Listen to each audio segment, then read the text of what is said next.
Yo, ladies and gentlemen, welcome back to the channel. Now, we're back here with some more Throne of Liberty, of course.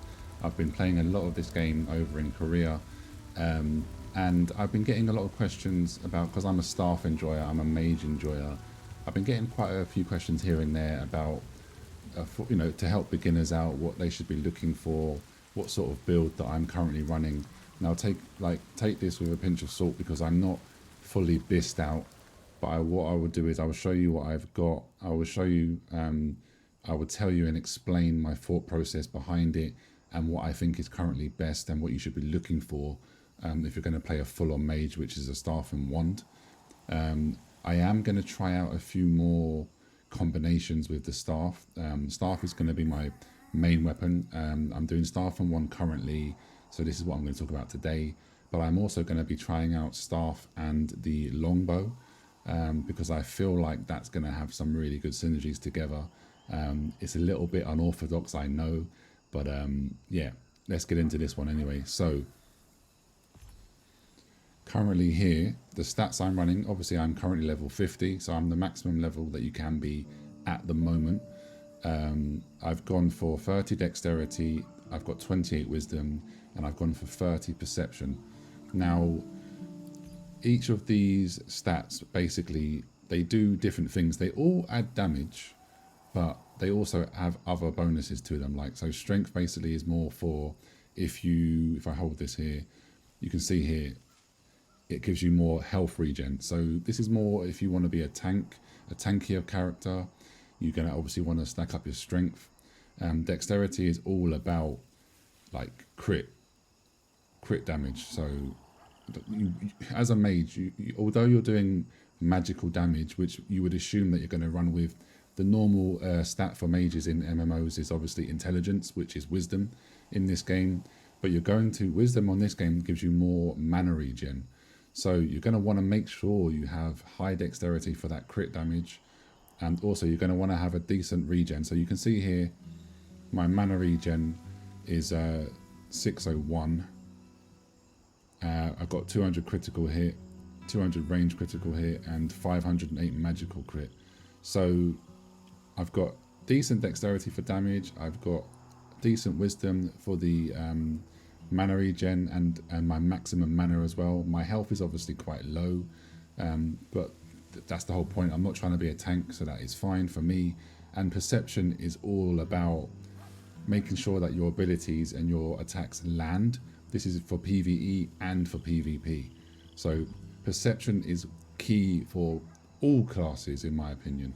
If you're not running a decent amount of perception, I think you're doing it wrong in this game. Gear-wise, I've got two blue weapons at the moment. I have magic heavy attack chance on my staff. This is what I'm looking for. I want a lot of magic heavy attack chance. And on my wand currently I have magical hit. So I obviously want magical hit, magical heavy attack chance, and you could have like mana regen, health regen, things like that is what you should be looking for traits wise. But traits that's the real min maxing. That's gonna take a long time. So don't worry too much. As you're starting out, do not worry too much about the traits. Just worry about that later at endgame. Gear-wise at the moment, I've only got... See, as you can see here, I'm not fully purpled out or anything like that. I have blues here. This has magic evasion, which is fine. This is my only purple gear here, as you can see here. It's got max health and mana regen on it. The pants here has magic endurance, max health, max mana. The necklace I have here currently has cooldown speed, melee endurance, and then the set effects, I get magical crit hit, which is obviously good for me. The ring, I've just got some basic green ring, but it has magical hit, magical critical hit, and max mana. So this is actually a good ring. I just need to obviously get this to blue and purple and so on. Get one that I want. This is what I want in my ring. So currently, right now, I'm not stressing out because it actually has good stats. The cloak I have here, it's got magic hit again and mana regen. It has a debuff duration minus 1.5%, which it is what it is. The gloves here has attack speed, wisdom, and mana regen again. So you can see where I'm going with this. And the boots I currently have has wisdom, magic hit, and enfeeble chance. Now, enfeeble in this game is basically like, think of it as a bleed, a burn, a dot damage. So my build is all about dots, and I'll explain why in a minute. This one here has health regen, and my ring here, these two are part of a set. So as you can see here, because I have two of the same set, I have the extra magical critical hit. Now, if I go ahead and get the Rutain's Mysterious Bracelet, that will be the third part of the set, and that will give me increased magical hit, which again, magic critical hit, sorry, which again is going to be really, really good for me. And then the belt currently has the mana regen, enfeeble resistance, and then debuff duration. So my gear, like I said, isn't best in slot by all means, but that is fine. It's going to take a long time to get that right. Now, skill wise, oh, by the way, at the moment the masteries are currently locked to 7. So I'm nearly maxed out on the staff, and I've got a little bit of way to go on the wand yet. Skill wise, as you can see here, this is what I'm running. Now, what I was going to explain to you about the enfeeble chance and the dot damage, which basically includes like burns and curses. So with the mage, with the staff, what you want to do is you want to open up with the fireball first. You can do 3 fireballs, so then you hopefully inflict the burn on the enemy. Then I follow it up with the infernal wave, so that gives me more chance of burn and more damage. As you can see here, enfeeble burning. And then your high damage like attacks are going to be your lightning. So you have the chain lightning, but it does more damage. As you can see here, deals additional 4% per stack against the target that you've applied burning. So that's why you want to open up with the burning first. So the higher your enfeeble chance is, the better for you. So then you get the dots, then you do the chain lightning, then I have the judgment lightning, which does even more damage. And again, as you can see here, you can see where we're going with this. The more burning you have, the more damage you do.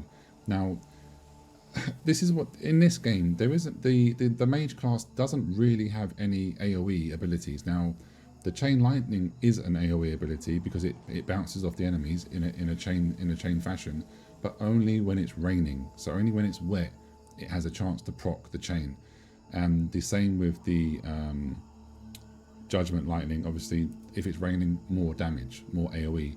This one here, the Inferno Wave, is the only AoE ability. So this one will do an AoE blast basically. And then for the wand and tome, I'm using the Touch of Despair because this applies curses. The curse explosion. Obviously, you have a self. This is like I use this for self healing, and then I also have the where is it? Here it is, the AoE heal. But basically, all of my wand abilities are there just to add curse damage, add dots. So that's what I'm using the one for. I'm not really a healer. When I go into a dungeon, obviously I can heal, but I'm not setting myself up to be a healer.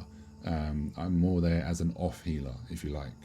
My whole point there is to blast the enemies with the dots, with the fire, then with the lightning, and then obviously to add on, to stack on the curse damage to debuff the enemies. So that is the rotation in a nutshell. As you can see, I've labeled it out. Well, I haven't labeled it out. I've lined it up in the way I do it. So the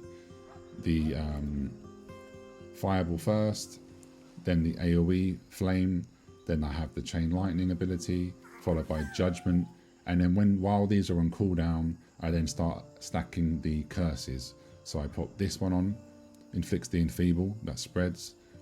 Again, more curse, and then damage, and then this is an AoE curse, and then this is a mana regen. When my mana goes really low, you use this to obviously bump up my mana regen, and then these are the 2 healing abilities.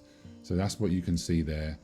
That's my rotation, my current rotation. I'm still, like I said, I'm still trying to fine tune things. I'm trying to see, like, you know, I'm going to probably, the reason why I haven't bumped, you might think, why don't I just pump more into dexterity, or why don't I just pump more into wisdom or perception, for example. But once you hit 30, basically, that's the cap. And then after that, it then takes two stat points to go up one level. So I don't think it's worth it. So what I'm going to do is I'm going to still pump up my dexterity or wisdom or perception, probably going to go with perception. But I'm going to do it through gear, because you can have gear that has like stats on it. So you could just say, for example, just ignore what this has on it, but just say it had +2 dexterity, +2 wisdom, perception. You get the drift. So you can stack up a lot more points here. You can have up to like 50 plus dexterity or wisdom or perception if you have it on all of your gear pieces. So bear that in mind, ladies and gentlemen. But yeah, this is obviously, like I said, just more of a beginner's guide for people that were interested in the staff and wand and tomb, so the more traditional mage build. So yeah, leave me a comment down below. As you can see here, I have got a dagger. It's nothing special, but I'm trying to get a longbow first because I want to do staff and bow, and then I'm going to mess around with staff and dagger. But I'm not going to do that before, this is very important, I'm not going to do that until I level up my wand to level 7, because I want to hit the staff and the wand. I want to get that to max mastery, and then I will then start with the staff and longbow, and then the staff and dagger. And one thing I did not show you guys and girls is, as you level up your weapon mastery, you have a choice of 3 skill trees, and obviously it's very straightforward. You can see which each of them does. For example, this one here gives you more melee defense, more mana regen, mana cost efficiency, so you get the drift. It's nothing hard, don't worry about that. So you can see here from the mastery's effect, I'm getting +12 currently base damage, I'm getting +28 mana regen, and +20 magical hit. So this is the one I've gone for. I've gone for the destroy, because you can see here mana regen, base damage, I get skill damage boost, cooldown speed, more damage boost, and then again more cooldown speed. And then it's the same thing for the wand. I've gone here for more damage on my wand as well, because like I said, I'm not trying to be a healer. If you want to be a healer, then of course you have the pure healing tree here, and then or you have the weakened tree. So you can pick and choose which route you want to go, which is really nice. There's a ton of customization, as you can see, and yeah, and it's nothing too crazy. It's very easy to understand, but just make sure when you get into the game, if you haven't played already, just make sure you actually spend the time to read the skills, because a lot of people that I've spoken to, they don't even know that the lightning abilities do more damage when you have a dot on the enemy, a burning dot on the enemy. So they didn't even know this.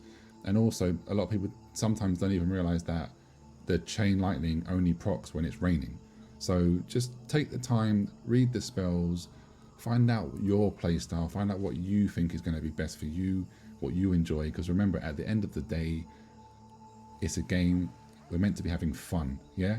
But a lot of people want to meta chase, which is fine. You do you. Currently, I'm not meta chasing because staff at the moment, staff, wand and tome, is not the best at the moment. When we get the resistance event, which is going to be coming very soon, we'll be able to unlock the last ability, which is for the staff is a meteor strike. So that's a big AoE ability. So when we get that, also in the balance update coming in January, they did say that they realized the staff is a little bit weak at the moment, and they're going to be buffing that and reverting some of the nerfs they did. So we'll see when all that happens, when we get the new ability, when the staff gets buffed and / reverted. We'll see where the staff is at right now. But like I said, currently I'm loving playing the full mage build. And when I do the staff and longbow, I will of course update you guys and girls. I'll make a video explaining my thoughts on the the pros and cons between picking obviously staff and wand, and then picking staff and longbow, and whichever's better, which has more DPS, which has more survivability, etc., things like that. So yeah, let me know down in the comment section below if you are playing currently at Korea. What is your weapons of choice? Are you a staff enjoyer like myself, or are you a crossbow dagger? Are you a crossbow longbow boy or girl? And yeah, any questions, leave me a comment as well. And of course, also I'm going to be live streaming. I've been taking a break from streaming, but now that Christmas is over and done with, I'm ready to get into streaming again. I'm going to be streaming Throne of Liberty, of course. So my Twitch channel is going to be in the description down below. So feel free to jump into the streams when I'm live. Give me a follow, like, share and subscribe to the video, and I'll see you soon. Take care. Peace.